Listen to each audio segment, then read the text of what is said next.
Hungry arms, wild, hungry arms.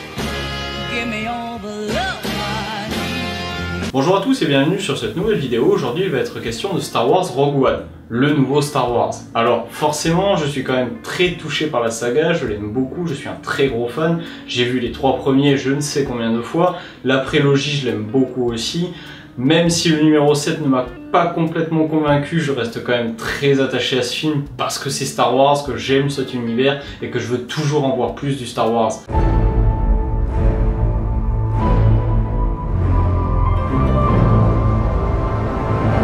Et là avec Rogue One c'est quand même un petit peu différent parce que du coup il ne fait pas partie d'une suite comme on a l'habitude de le voir, c'est toujours des trilogies avec Star Wars.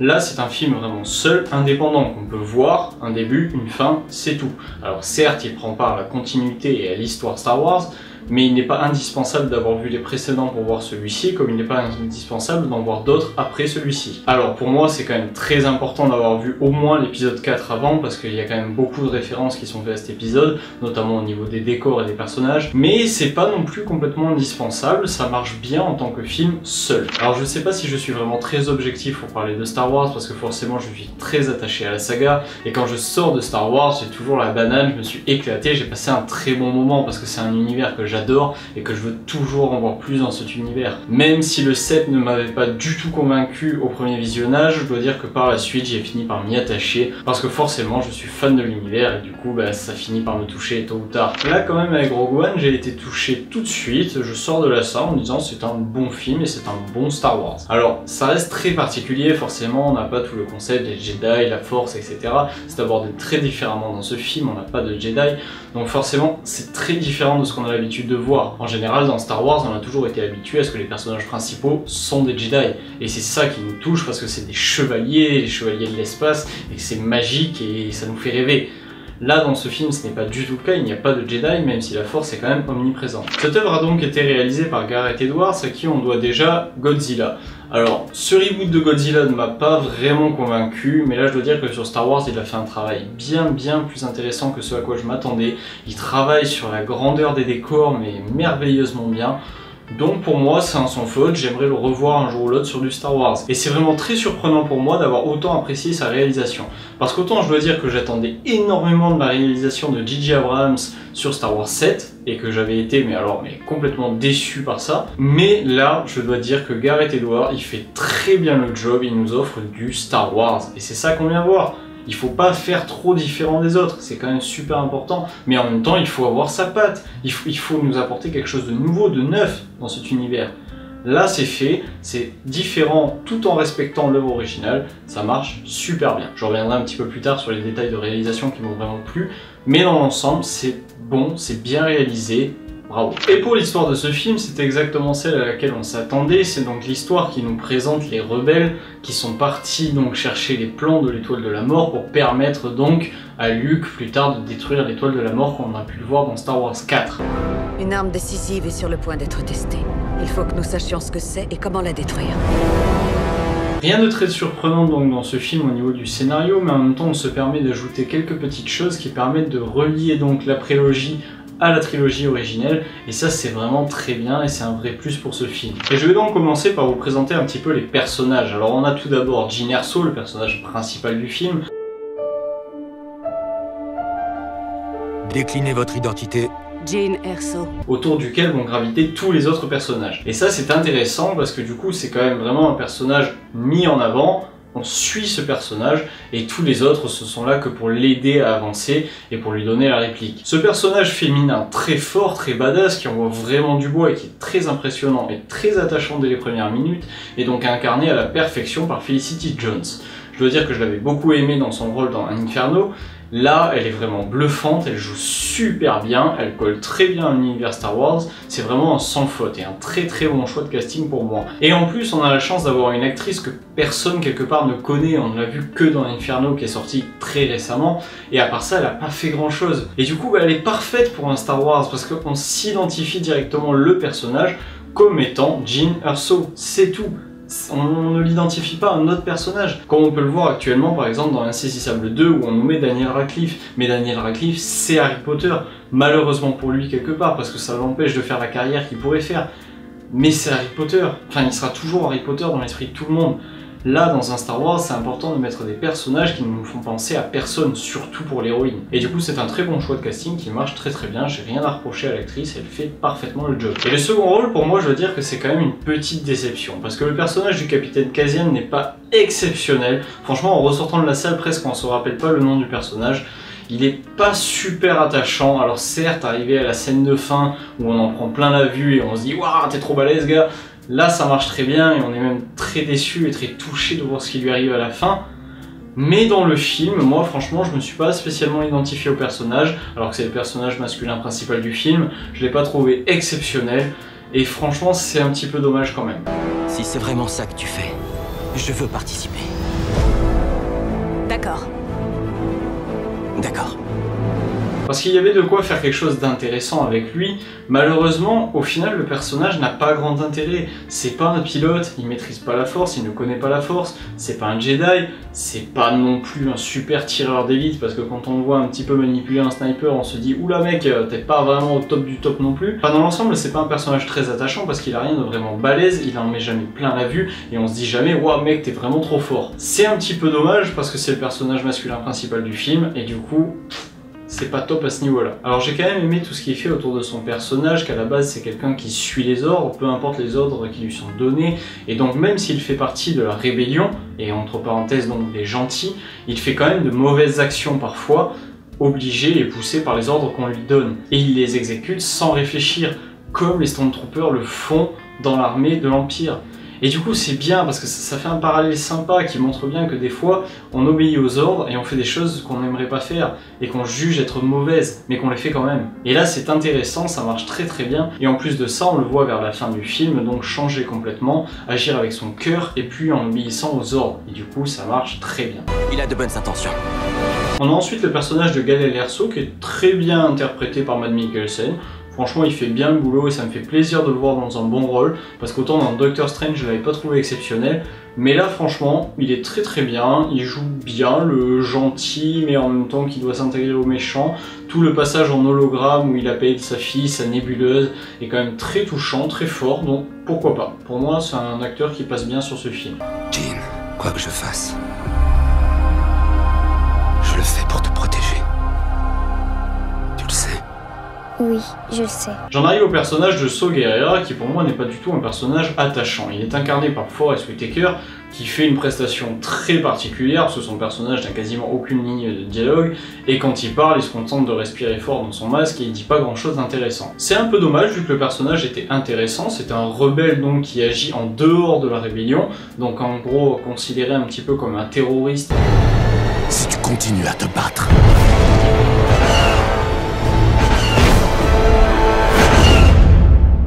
qu'est-ce qu'il adviendra de toi? Et quelqu'un qui fait des choix qui l'intéressent sans prendre part aux réunions du conseil de la rébellion ou même sans prendre les conseils de qui que ce soit. Il fait ce qu'il veut, il fait ce qu'il estime juste, et c'est intéressant, c'est quelque chose qui aurait pu très bien marcher. Au final, son rôle est tellement secondaire que ça sert pas à grand chose. Il est un petit peu là en mode je suis le papa sauveur de Jean, mais enfin, ça a rien d'exceptionnel, c'est pas top top et ça m'a pas convaincu. Et surtout, on ne comprend pas la scène du film où le personnage est censé se barrer en courant et vous dit j'ai passé limite ma vie à fuir, donc là j'ai pas envie de fuir. Comment ça, t'as pas envie de fuir? Tu vas crever, reste pas là, abruti. Fuyez, pauvre fou! Ah bah non, bah il reste là, et puis voilà, voilà, moi j'ai pas envie de fuir.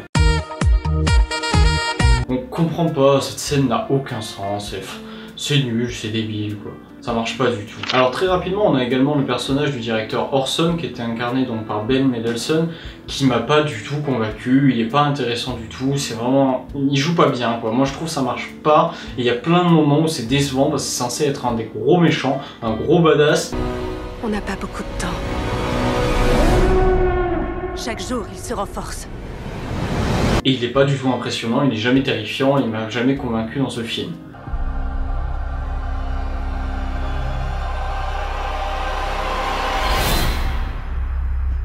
Du coup, je vais vous parler un petit peu de mon personnage préféré de ce film, qui est donc le personnage de Chirrut. Pourquoi? Parce que c'est un personnage secondaire qui est vraiment très attachant, avec une histoire super intéressante. Je ne crains rien. Tout est tel que le veut la force. Le personnage est donc aveugle et maîtrise la force, mais attention, il ne maîtrise pas la force comme on a l'habitude de le voir, il n'a pas de sabre laser et il ne l'utilise pas non plus pour déplacer des objets, etc., ou influencer les gens.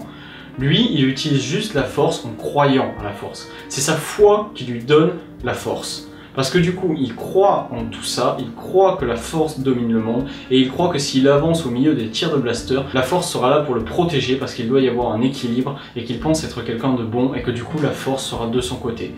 Et c'est tellement fort, c'est tellement touchant, le personnage marche parfaitement, il y croit, il est à fond, il rattrape des objets qui sont en train de voler sans problème, parce qu'il a la force. Même s'il est aveugle, il n'a pas besoin de les voir, il a la force qui est avec lui. Vivez pleinement ce moment. La force est puissante. 10 hommes leur paraîtront une centaine. Et ça marche très bien tout au long du film, même si on comprend pas trop à la fin pourquoi quand il arrive à côté de la tablette où il faut tirer une manette, hop, ben il arrive pas à choper la manette, il est là, il tâtonne. Mais pourquoi tu tâtonnes? Enfin, et on te lance un bâton, tu le rattrapes comme ça, les yeux fermés. Enfin, les yeux fermés, logique, il est aveugle.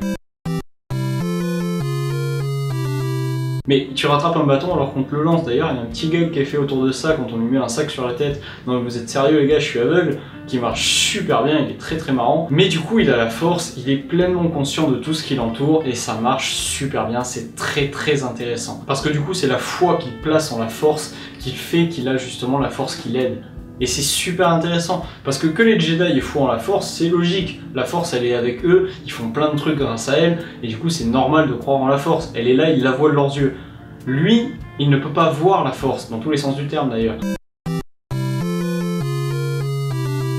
Et du coup, il se contente de croire en elle, et il a des capacités exceptionnelles du coup grâce à ça, et ça marche parfaitement. Alors il est suivi tout le film par son ami qui croit en lui, et pas spécialement à la force, mais qui termine très bien en nous répétant la phrase qu'il répète tout le temps, et qui se met à croire à la force, et c'est très beau, c'est une très belle scène.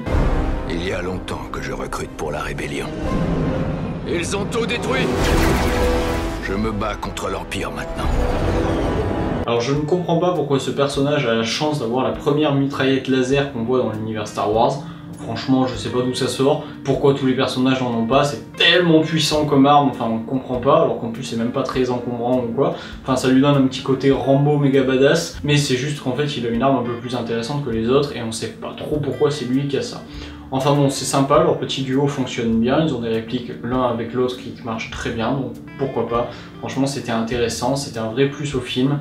C'est très bien. Et je termine donc avec le personnage de Bodirook, qui est donc le pilote qui faisait à la base partie de l'Empire et qui est passé à la Rébellion.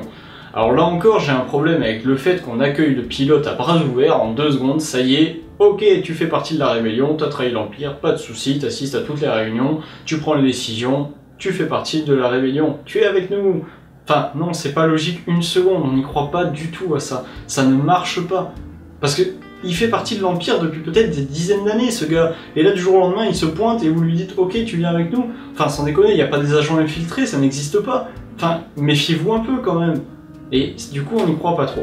Alors, ce personnage est quand même intéressant, il apporte des informations intéressantes, c'est un bon pilote en plus. On aime toujours les pilotes dans Star Wars, c'est quand même des personnages assez charismatiques qui marchent bien. Mais là, celui-là, j'ai pas trop compris le concept quand il croise l'espèce de poulpe géant qui lui prélève donc ses pensées. Il est censé se sentir super mal après, alors il bafouille en gros pendant 10 minutes, et puis après ça, bah, plus rien, on dirait qu'il a aucune séquelle. Du coup, on comprend pas, parce que d'après nous, normalement, il devrait avoir de grosses séquelles très graves, il devrait à peine pouvoir parler.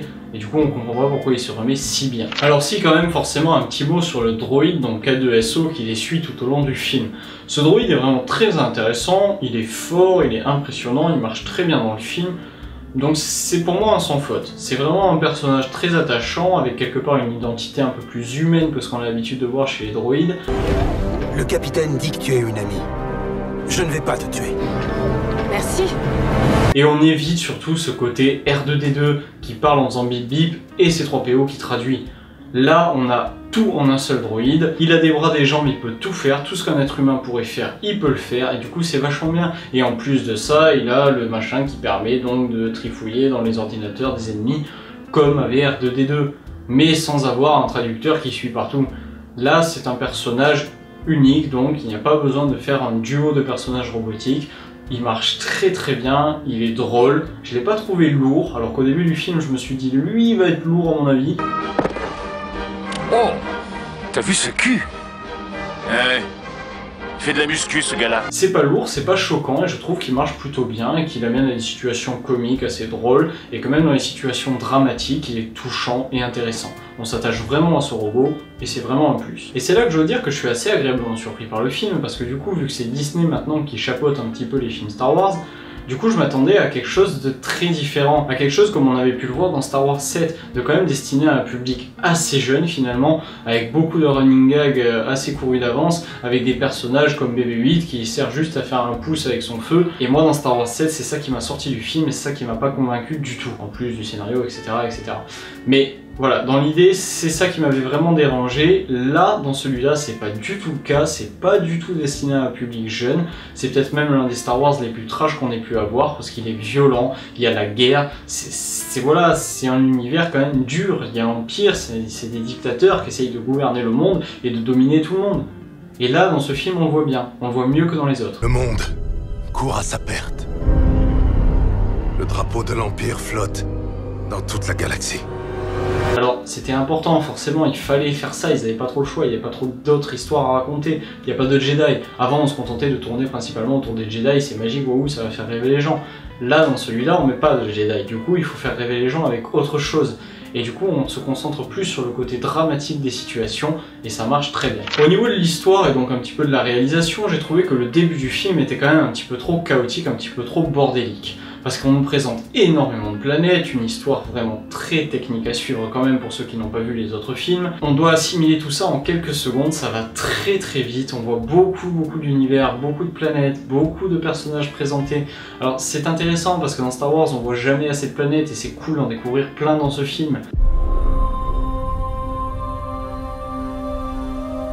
Même si pour moi elles ne sont pas assez originales parce que quelque part ce qu'on voit on l'a déjà vu dans les autres Star Wars où c'est des paysages qu'on peut retrouver sur Terre. J'aimerais vraiment des choses très différentes au niveau du paysage des planètes. Mais ça reste quand même sympa parce qu'on en voit plein, elles sont quand même toutes différentes les unes des autres, donc c'est pas mal, c'est intéressant.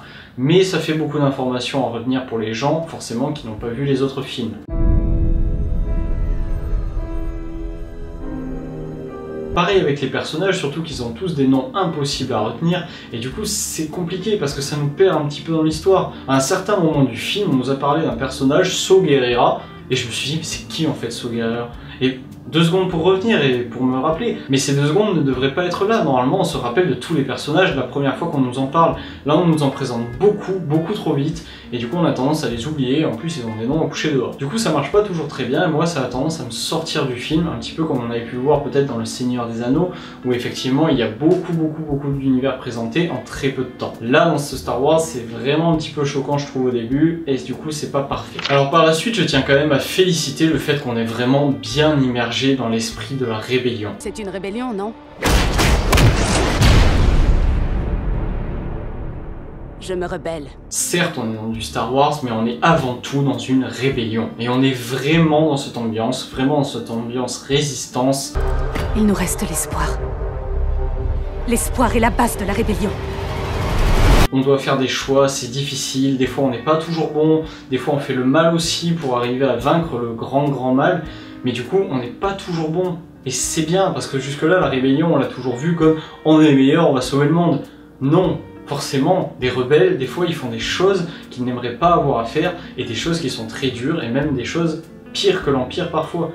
Là, c'est très bien fait dans ce film, on a tout ça, on a tout cet univers, tout ce background donc autour de la rébellion qui est très intéressant et qui ajoute un vrai plus. Alors ce que j'ai beaucoup apprécié dans ce film, c'est qu'il y a beaucoup de liens qui sont faits donc avec les précédents ou les Star Wars suivants.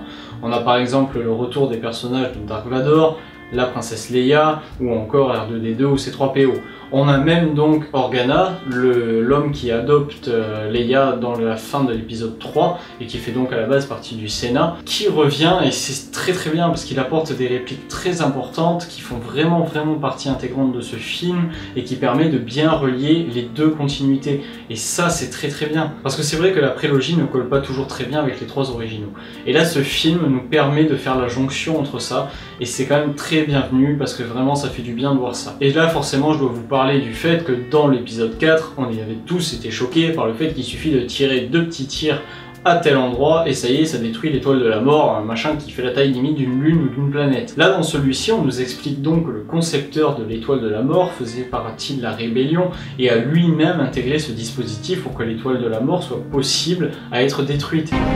Il semblerait qu'il joue un rôle capital dans la mise en œuvre d'une arme surpuissante. Et c'est bien, parce que ça explique le problème, ça résout le problème autour de ça, et le problème n'existe plus. C'est parfait. Alors après, il faudra quand même, cela dit, expliquer comment on a fait pour détruire la base Starkiller dans le 7 ou la deuxième étoile de la mort dans le 6. Là déjà, c'est pas mal de voir que dans le 4, on a réglé le problème, ils ont détruit l'étoile de la mort grâce à l'intervention donc de ce scientifique qui a intégré volontairement un problème et une faille à l'étoile de la mort.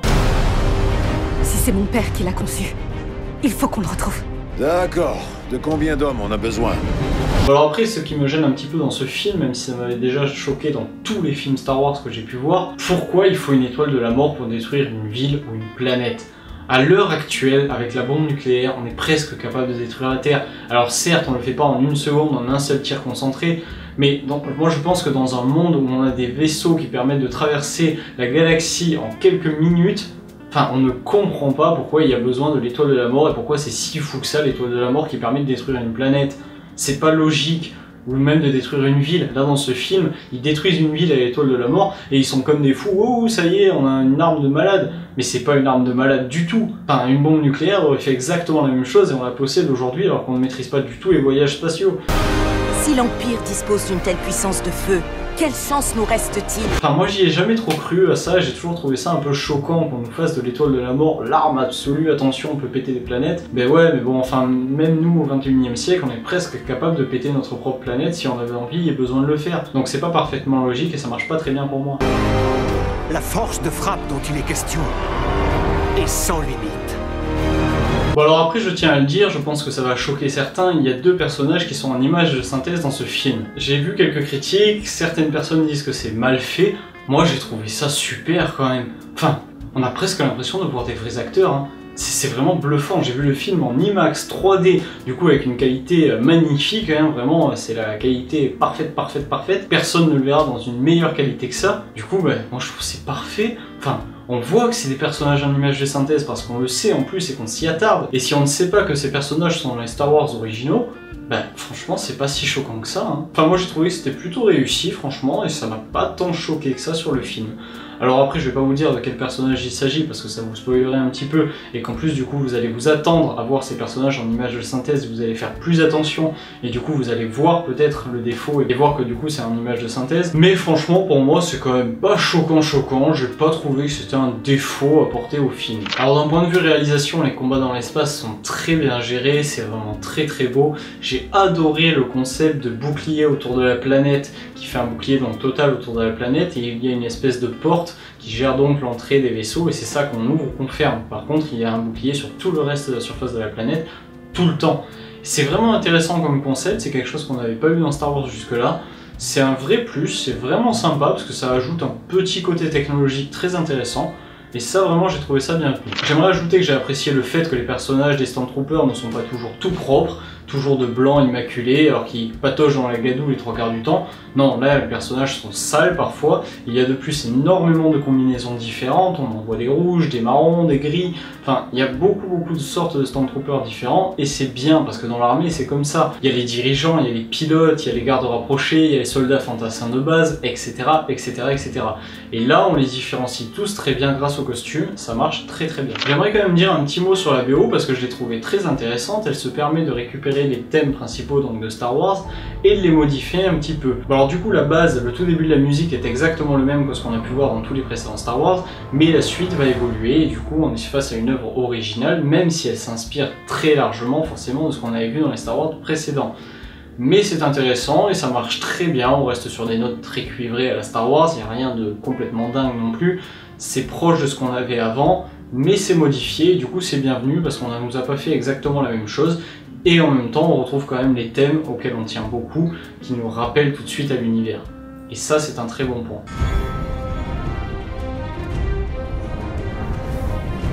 Je vais maintenant faire une petite partie spoiler sur cette vidéo, alors elle ne dure que quelques minutes, vous pouvez la passer en allant directement au timecode indiqué ici. Si vous n'avez pas vu le film, il vaut mieux le passer forcément, parce que sinon vous risquez d'être déçu en allant voir le film, parce que je vais faire des révélations qui arrivent à la toute fin du film. Et donc à la toute fin du film, on a donc un Dark Vador ultra badass, ultra bourrin. Très fort, qui utilise la force, son sabre, on sent qu'il domine, mais alors on est complètement la situation. Il est vraiment impressionnant, il est méchant. Mais pourquoi est-il 2 fois plus méchant? Agressif, on sent sa force et c'est vraiment important. Et ça marche très bien. On a presque, je dirais, enfin le Vador violent qu'on nous a toujours décrit dans les œuvres originelles de Star Wars. Et ça marche très bien et c'est vraiment très important pour moi de voir ça. Parce que dans les 3 premiers Star Wars, les vrais, les originaux, on nous dépeint vraiment Vador comme le mal incarné et le mec ultra bourrin. Sauf qu'il en arrive très vite à dire à Luke qu'il est son père et du coup on est tout de suite attaché au personnage et on le considère tout de suite comme un gentil et on sait qu'il va y avoir un revirement où il va aller vers son fils et où tout va changer. Et du coup on ne le perçoit pas toujours comme un méchant, on ne voit jamais Vador vraiment méchant. I have a son, Stormtroopers. I have a son, Asteroid. I have a son, little droid that drives around the hallway. Là, dans celui-là, c'est le cas, et c'est bien parce qu'en une seule scène, on rajoute des choses au background du personnage. Et c'est vraiment un plus. Alors quand même, d'un autre côté, je suis un petit peu déçu par cette scène parce qu'on ne comprend pas du tout comment les rebelles arrivent à s'enfuir alors que Vador utilise la force et qu'il pourrait très bien attraper le mec en train de courir avec la carte par la force, le ramener à lui en 2 secondes, et voilà, c'est tout. Enfin, pourquoi il fait pas ça? Enfin, on comprend pas, et toute cette scène du coup est un petit peu bidon quelque part. Et même pour aller encore plus loin, j'aurais adoré que quand le vaisseau décolle donc avec la carte et que Vador le regarde partir, qu'il utilise la force pour bloquer ou casser quelque chose sur le vaisseau pour les empêcher de partir, ou même carrément utiliser la force pour ramener le vaisseau à lui. Et vraiment là ça aurait été cool, un petit peu comme Magneto fait avec le sous-marin donc dans X-Men. Ça aurait été super impressionnant, super balèze. Certes, on n'a jamais vu ça, on n'a jamais vu un Jedi ou un Sith arriver à faire quelque chose d'aussi puissant, mais j'aurais vraiment aimé voir Vador faire un truc vraiment ultra badass comme ça dans ce film. C'est un peu dommage, même si pour coller à la réalité, c'est indispensable de ne pas le faire. Et je termine la partie spoiler en disant qu'à la fin, quand même, le climax de fin, le passage où tout le combat se passe, etc. pour récupérer les données, c'est quand même fort, c'est touchant, c'est balèze, et surtout on termine par la destruction de la planète, la destruction des héros qu'on suit depuis le début du film et qu'on commence à apprécier, et qu'au moment où ils meurent, ben, c'est touchant quand même, hein, on ressent quelque chose, et c'est bien. Parce que tout au long du film, on s'est dit les personnages sont pas super attachants, à part le personnage de l'aveugle ou de la jeune fille forcément qui sont très attachants. Tous les autres, on n'est pas si attachés que ça, et tout le long du film, je me suis dit ouais bof. Et puis au moment de leur mort, ben, c'est touchant quand même. Et à ce moment-là, on se dit, bah, c'est dommage qu'ils meurent parce qu'on aurait bien aimé voir encore un Star Wars où on suit ces mêmes personnages. Et là, du coup, on sait que ça n'arrivera jamais, à part si on nous fait encore un préquel qui va donc se passer encore avant ça. Mais ça semble un petit peu improbable, forcément, vu que les personnages ne se sont pas rencontrés, les personnages ne se connaissent pas, etc. Ils n'ont jamais rien fait qu'on sache avant ça. Même si quand même, il y a une petite possibilité, parce que le personnage de Jean au début du film est donc incarcéré par l'Empire. Donc on peut supposer qu'elle ait fait des choses avant de rejoindre la rébellion dans ce film, et donc peut-être, qui sait, un jour ou l'autre, un spin-off sur elle. Voilà, j'en arrive maintenant à la conclusion. Comme vous l'avez compris, j'ai quand même pas mal apprécié ce film, mais forcément c'est un Star Wars, donc je suis pas vraiment objectif non plus, hein. Moi je sors de la salle en me disant c'est Star Wars, c'est génial, je m'éclate. Mais quand même, je trouvais qu'il était nettement supérieur au Star Wars 7, avec des personnages plus attachants, un scénario mieux ficelé, une histoire beaucoup plus originale, et en plus de ça, la réalisation est pour moi bien meilleure, la BO est très bonne, donc pour moi c'est un bon film. Et allez, je dirais presque jusqu'à dire un bon Star Wars. Alors, j'exagère un petit peu quand même, ça m'a pas non plus parfaitement convaincu, il y a plein de petits détails qui me dérangent dans le film, mais dans l'ensemble, enfin je sors de la salle en me disant je retournerai voir ce film et je vais l'inclure à mes films Star Wars que je regarde, parce qu'il est bon et qu'il est quand même très intéressant. Voilà, c'est tout pour cette critique, je vous encourage à aller voir le film. Par contre, je vous encourage pas spécialement à le voir en IMAX parce que je trouve que ça ajoute pas grand chose, à part le son qui est vraiment meilleur. Franchement, c'est pas exceptionnel l'IMAX sur ce film, c'est pas vraiment un vrai plus. Alors c'est toujours plus beau que dans une salle classique, Mais je trouve que sur certains films, l'IMAX ajoute beaucoup plus et que là dans celui-là c'est pas exceptionnel non plus. Je vous encourage à aller le voir, c'est un bon film et allez, je le dis, un bon Star Wars, je me suis éclaté, j'ai passé un très bon moment. Voilà, c'est tout pour cette critique, vous pouvez me dire ce que vous avez pensé de la vidéo ou du film dans les commentaires. On se retrouve très bientôt, pensez à vous abonner et à partager. À bientôt, ciao. And I have no trips about it. And these played out faces around me, I want you to know where